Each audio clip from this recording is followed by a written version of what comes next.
Hey everyone, today we're going to put some Reebok shoes on a Goblin. So let's import the Goblin. There he is down on the floor. So if we push R to rotate and the Z axis, no, and the X axis, minus 90, then he'll be standing up straight. Z for material, go to material preview, and we can see what he looks like. I'm going to push M to move him into his own folder. There we go. Now we'll import our shoes as a GLB file. So we've got the left shoe there and the right shoe there. Select both our shoes with shift click in the sidebar, M to move them into a new collection, shoes. Now these we're going to rotate R on the Z axis 180 so they're facing the right way. S to scale, scale them down until they're roughly the same size as the Goblin's feet, round about there.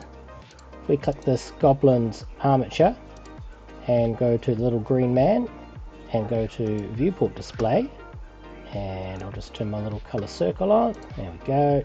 We can make the armature or the skeleton go in front so we can see where the bones are, and for now we can actually just hide it.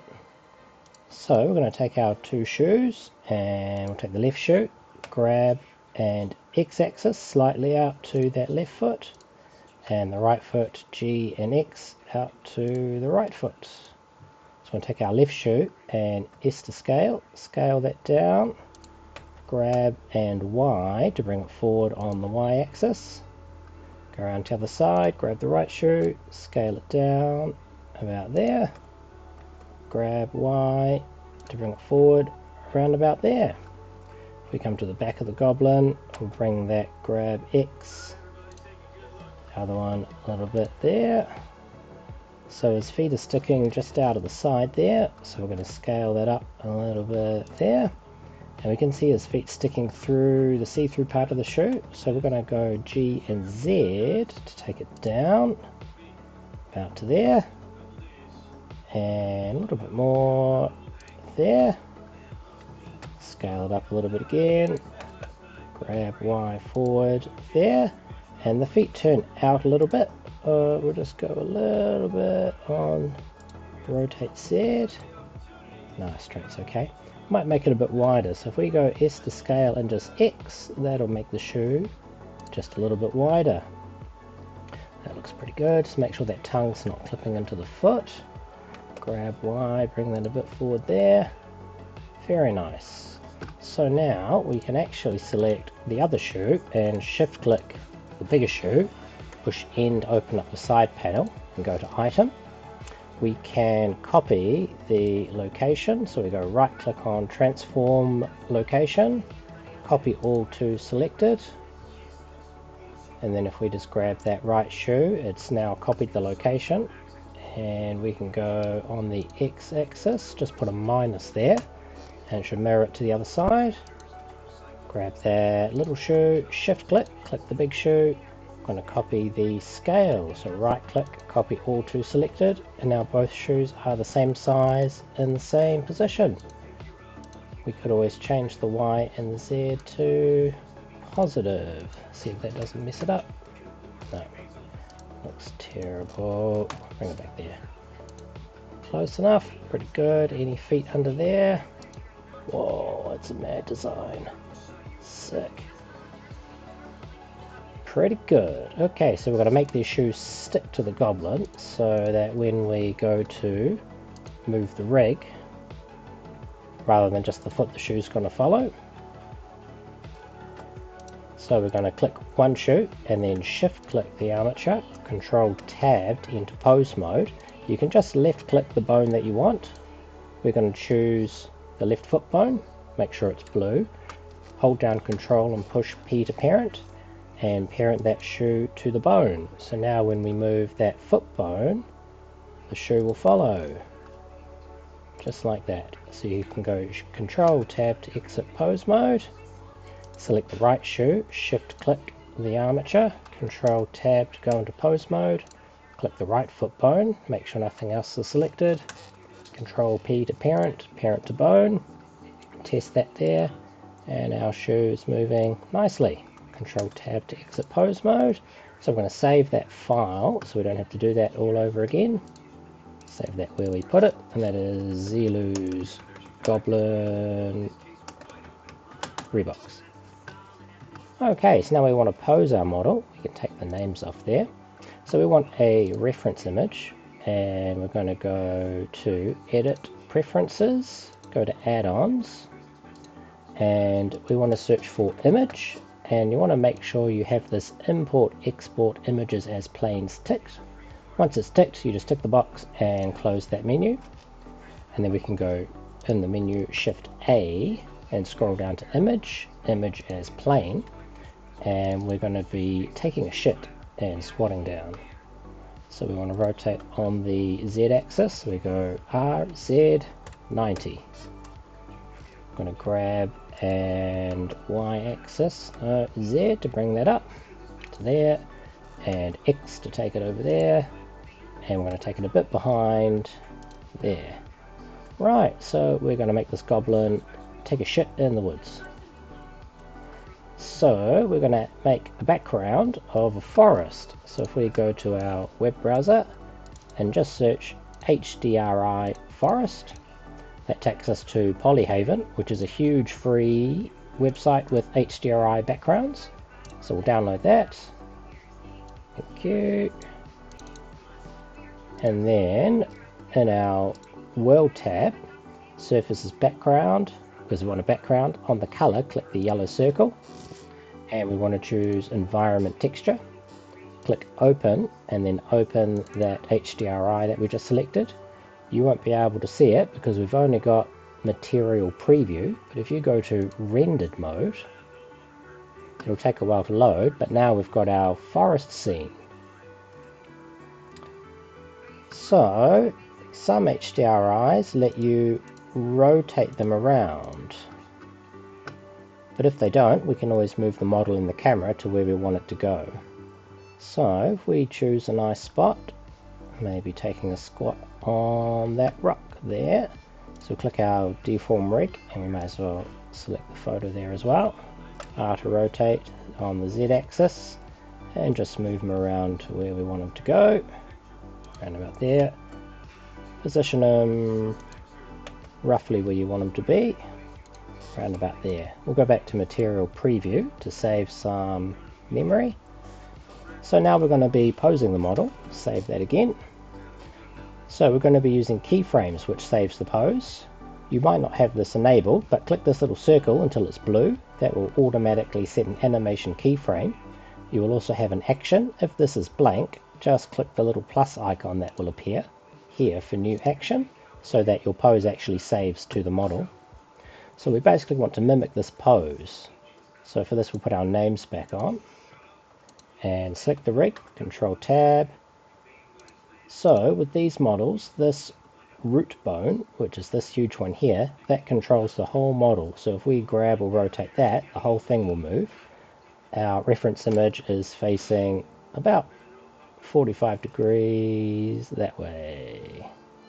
So we'll just move the root bone there. Then you're squatting down, so we can click one leg. In the top right, pose options, if you click that little X, it'll move the mirrored side at the same time. Now the model's no longer on the center point of 0, so we want to rotate it locally relative to where the model's facing. If we go back to global and rotate on the X-axis, the legs will end up crossed because it's rotating on the X-axis relative to the world origin. So go to local, and it will rotate on the X-axis relative to the actual model. So the knees are well up past the hip, and then select the leg bone. And these models with the goblins have got two different bones. They've got twist bones and deform bones. So you sometimes have to click it twice to get the second layer underneath. Bend those right the way back there, and click the thigh bone again. That's the right one. And now we're going to move it on the Z axis to split the legs. There. Check our reference image. Looks good. And then we're going to tilt the feet up, so select one foot and rotate that on the x-axis there, and a little bit on the z, and turn the feet out on the y. Looks alright. Might even rotate the hips in a little bit, which will be on the y-axis there. Arms across in front, so we'll select that shoulder, turn the names off, select that shoulder, got the correct one, to rotate on the x-axis in front, bring those there, a little bit down. You can also just face it perpendicular to where you want it to go, and just move the mouse up and down or side to side. So if we go above the model, to rotate, and just go there. Very nice. So we've got one arm higher than the other, so we'll deselect our mirror mode, and we'll bring this left arm a little bit lower there. I'm going to go for the forearm, and we'll mirror this one again, and that will be on the x-axis there. Cross the arms over, and we want to rotate that left shoulder down a bit more. So if we just grab, turn off mirror mode, turn off that arm there, tuck that in there, move the arm in, go on top, slide it in there, and we also want to rotate that hand so he's touching his ribs. No, we just curl the fingers, all good. So we'll grab that shoulder, rotate that on the X, Y, on the Y, and bend that elbow up a bit more. Sometimes you've got to click the bones twice, X-axis there, and move that one up as well on the X, under there. And that top arm is folded right in, so we'll find the hand bone in there. And we're just going to bend that down. That's on Z, bend that right down there.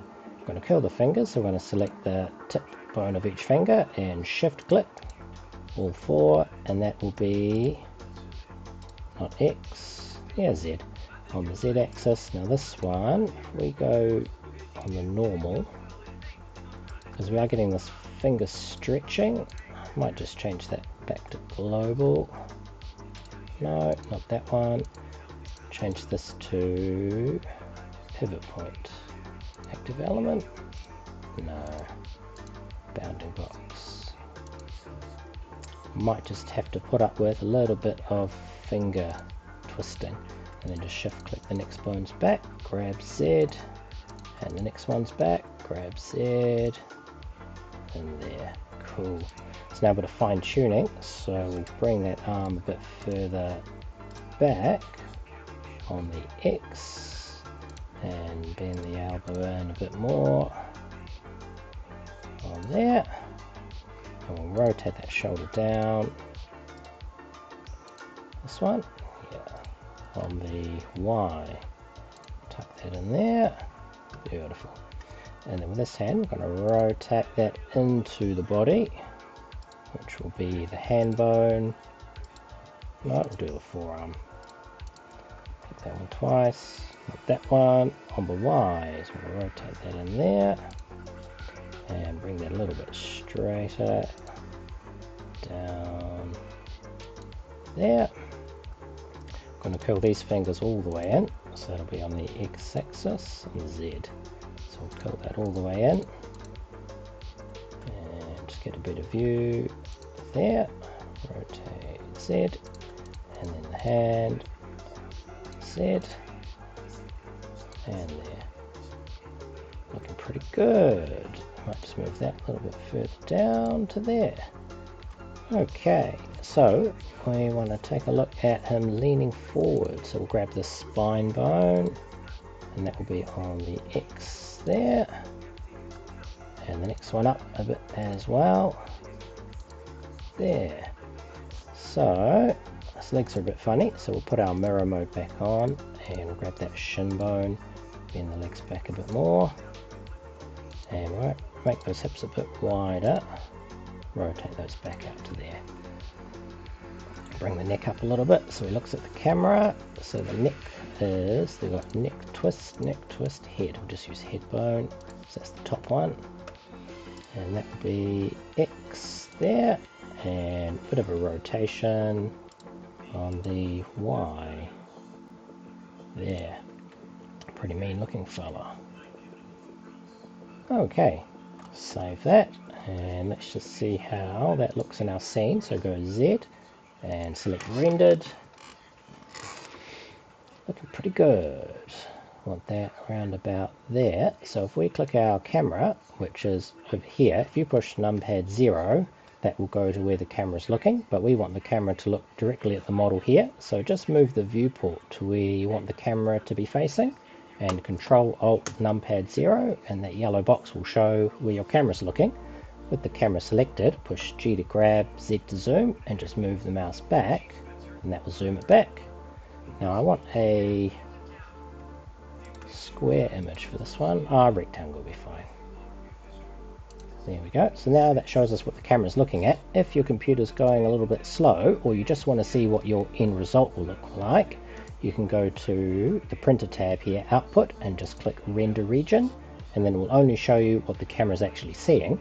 Now I might want the camera a bit lower, so I'll push R to rotate, and X, rotate that up, G to grab, and on the Y axis bring that down, because we really want to show off the shoes in these ones. Okay, and now we've got our model looking over there. He actually needs to face even more around. So if we go back to pose mode, take that root bone and rotate that on the global Y, no, Z. There we go.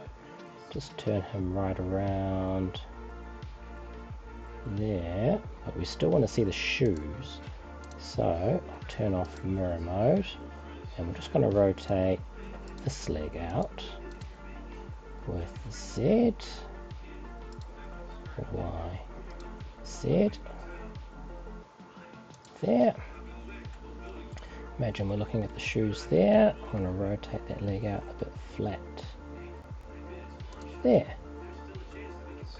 Looks pretty good. So if we turn off render region so we can see our reference image, go back up here to material preview, save that. Pretty good to start with. And if we exit pose mode, and if we just hide the rig so that we can see what the actual mesh will look like. So that is a little bit clipping in there, so we'll fix that. Bit of fine tuning, go back to the rig in pose mode, and we'll bring this shoulder a little bit further out there. Bring that out to there, and we'll rotate it down to there.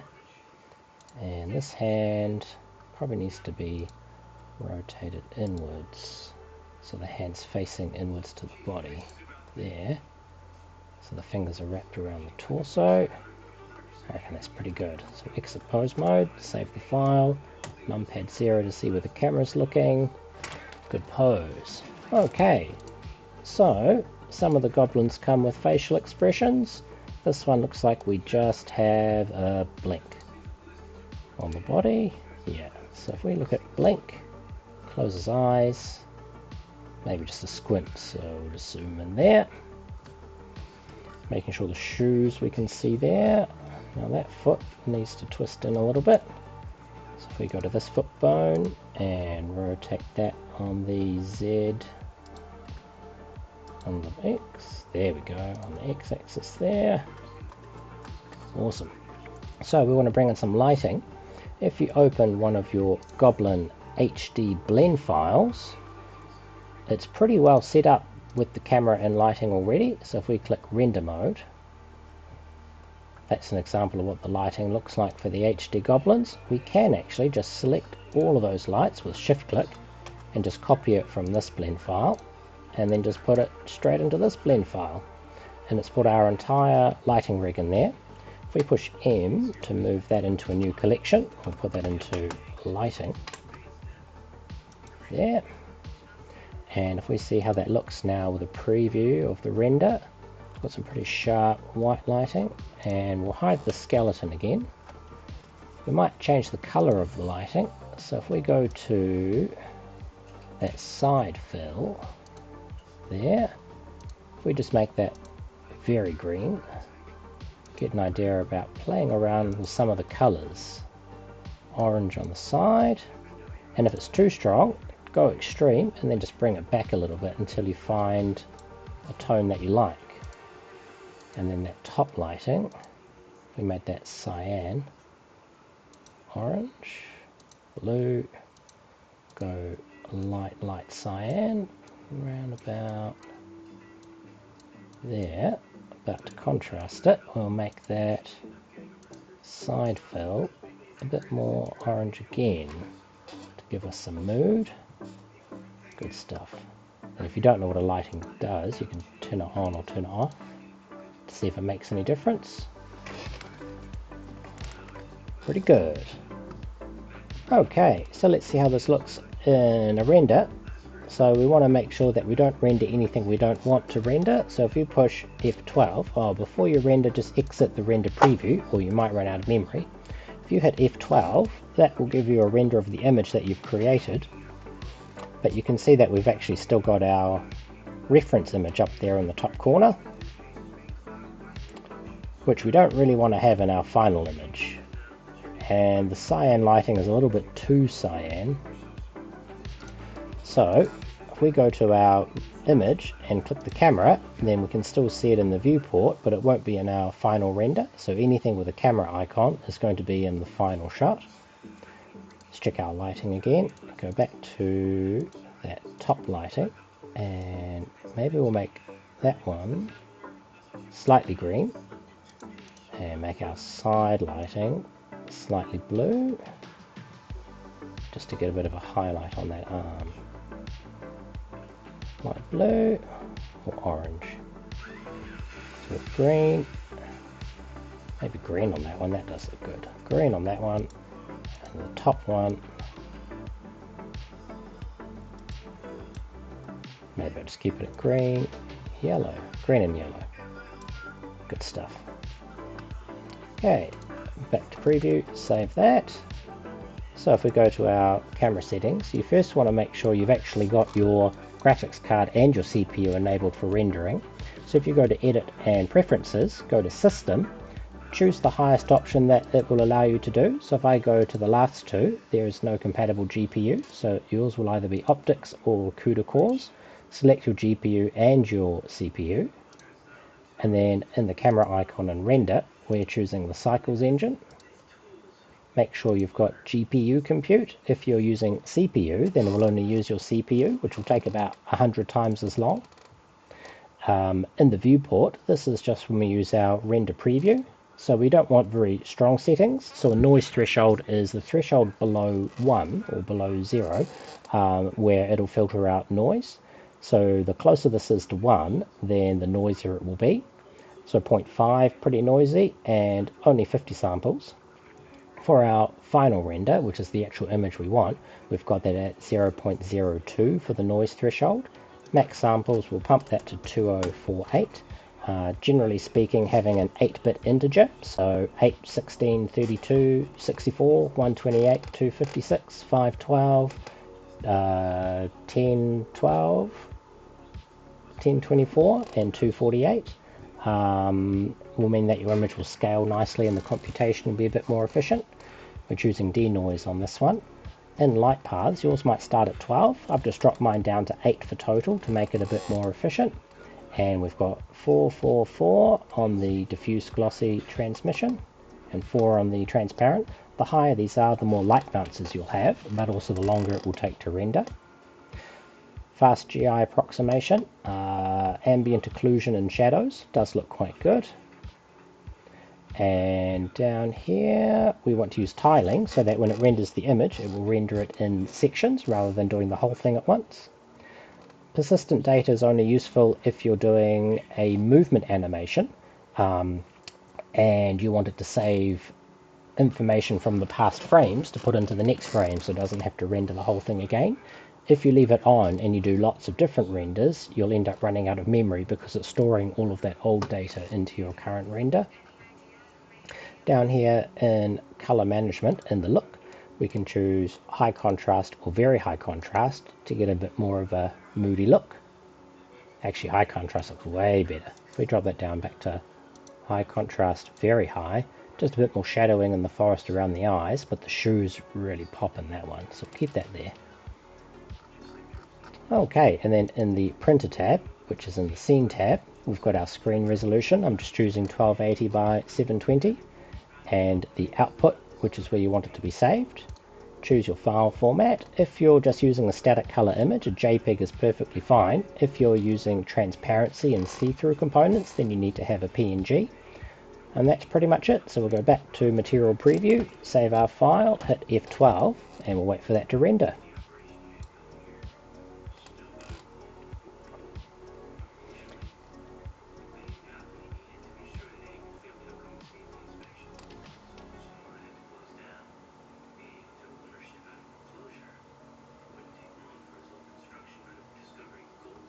Not bad. Funny how the shoes caught those green lights there. Now one thing we could also try, if we want to compare two things, if we click on here and go to slot 2, I want to see if we can get some shadows under the foot. So in our viewport, if we go Shift A and add a mesh, add a plane, if we bring that up to the feet of the model, just make sure to remember that the shoes have a little see-through gel component, so when you move this plane up, just don't have it overlapping that gel part of the shoe. Great. And then under materials, go back to our camera view. What's that going to be looking at? Just want to scale that up a little bit to there. And we're going to go to this little red and black circle to materials. Click new. And under materials here, I think it was shadow capture. Is that an option under here?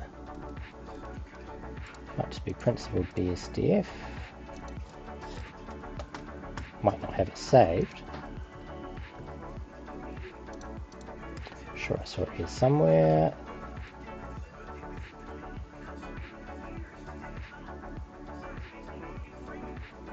Let's see. Is it under here?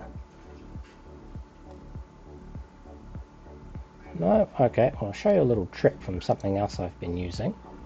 If you go to the Futureverse FIFA AI League, go to that, hopefully it's still running, and we want to scroll down till we see the Creative Kit, and we'll download the Creative Kit. Go into that Downloads folder and extract those files. Okay, so this is the Futureverse AI League Creative Kit. Go into there and into the League 3D Assets, Blender files. Open up one of the All-Star files. For a lot of my other renders, I actually use the lighting setup in this blend file.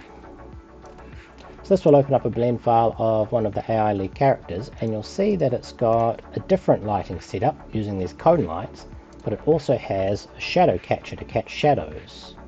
So we'll see what that looks like in rendered preview. This is on a transparent image. Hard to see, but there's a little bit of shadowing here. So if we go back to solid mode, and if we just copy that shadow catcher there, close that, close that, close that. Back to the blend file, let's delete that rubbish plane with X and paste our shadow catcher. Grab Z, bring that up, and we want to put that just under the shoe. There. Camera views, we should get shadows under the feet here. Save that and render that in our second slot so we can compare the two.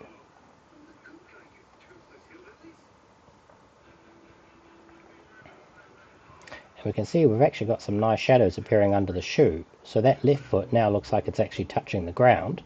The right foot looks a bit off, so we could either move that right leg down so it's touching the shadow catcher, or we could just tilt the shadow catcher up so it moves under the foot. If you've seen that change, in the render preview, just hit escape and that'll cancel it. And let's move that foot down. So if we re-enable our deform rig, click that bone, rotate around, and control tab on that hip, and we want to get the angle just right, rotate on the x-axis. Right, so we want to move that foot up to there so it's flat, bring the leg down until you can just see the tip of that shoe, clipping through the shadow catcher. So if we bring that halfway and then bring the foot up to there, bring that down a little more. Great stuff. And a little bit more. Cool, let's try that. Go back to our camera view with numpad 0, Control Tab, and save. If you don't have your automatic keyframe set, you can go to pose mode, push A to select all, pose, and A to select all, and just push I to add a location and rotation keyframe. If you've changed the scale, like we did for the shoe, then choose location, rotation, scale, and that will add one of these orange keyframes there. So let's see how that looks now in our second slot.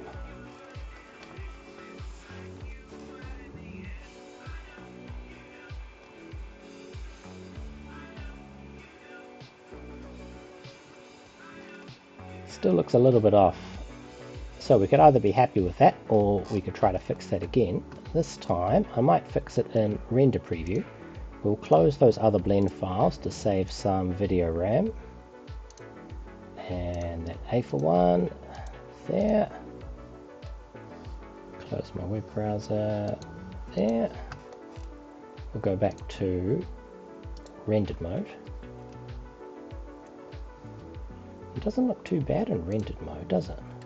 Looks better. So we just rotate that a bit more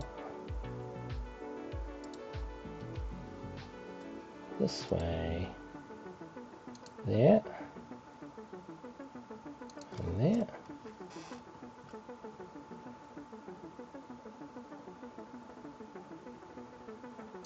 Okay, let's try that. And even this foot here could be toes touching down there. So I'll just save all of that. Save that mode. Go back to material. Make this the last one. So we'll render that out.